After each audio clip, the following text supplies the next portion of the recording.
welcome to the String Adventure Part 6.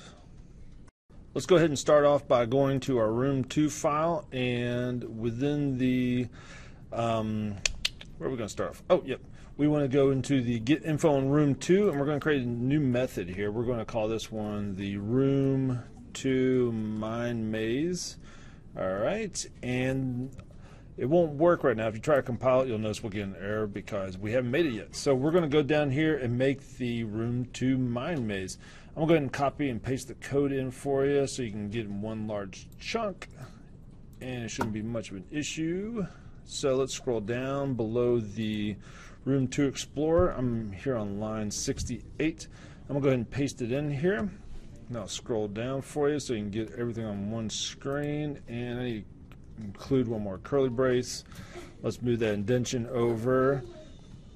So we got the Room 2 Mine Maze right here, and let me move this down so you can see everything on the same screen. Okay, so Room 2 Mine Maze. If you need to pause it, copy code, that's cool. I'll give you a chance, and your chance is over. So right here, temp answer, we're just going to put in some blank information for that, so it just has something in there. Here we'll give a little text, tell them what's going on, a little bit of a story, clown college, you name it, we're getting crazy on here. And then using the scanner object, we're going to get the input from the user on what room they want to go to. Hopefully they'll type in complete sentences, so that way we get some, good feedback on how to elaborate on this program, so we get multiple commands in one sentence, but they just put one or two words based upon what we gave them in the listing of action words.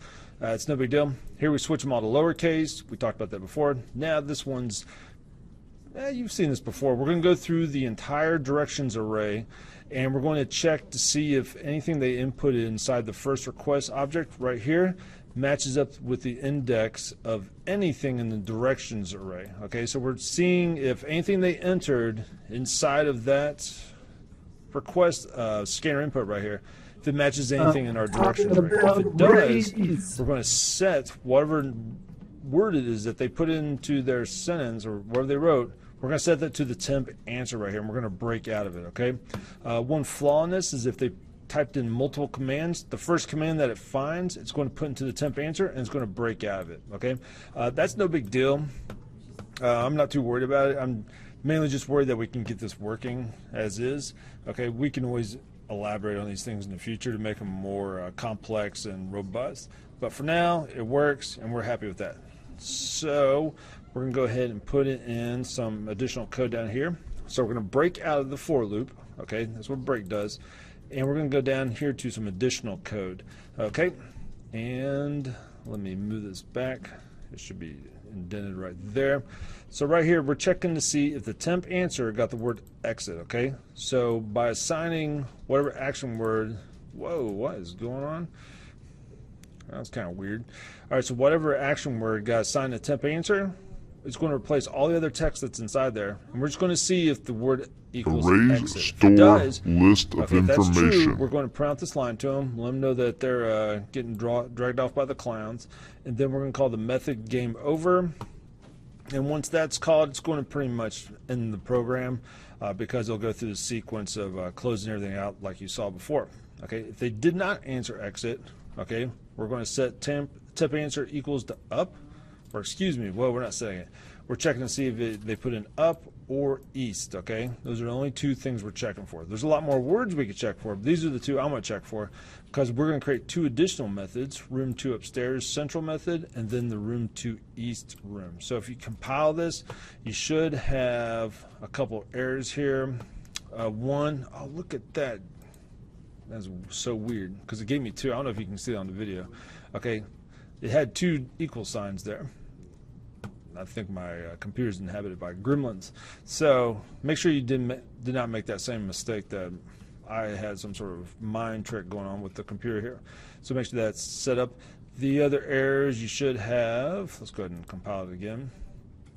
It should be that you cannot find the symbols for these two methods, Room 2 East, and the other one was the Room 2 Upstairs Central. Okay, so if you got those errors, you are doing good.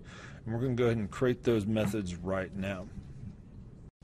We are going to go ahead and create some of these methods here. Let's create the first one, the Room 2 Upstairs Central. when we make these methods, make sure we are outside of the method of room 2 mind maze. If I click on this bracket right here, it shows me that down there on line 105. See how it's appearing at the bottom? It shows up right around here. Watch this.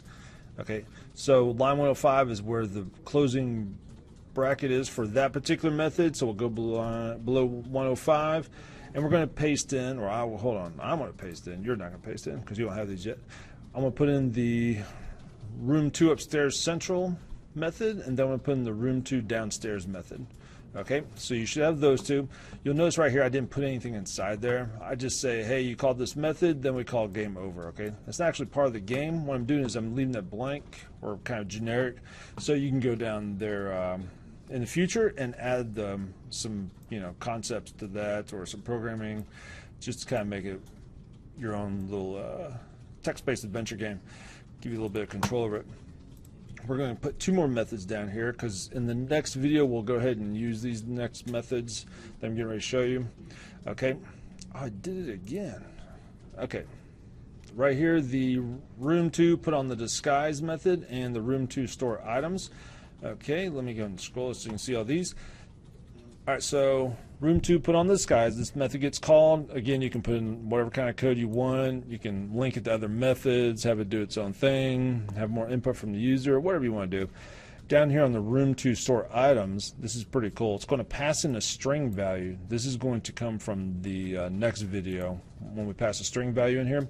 What we're going to do is we're going to add that string item to the inventory array list, which is pretty cool. So we can start adding items to our inventory.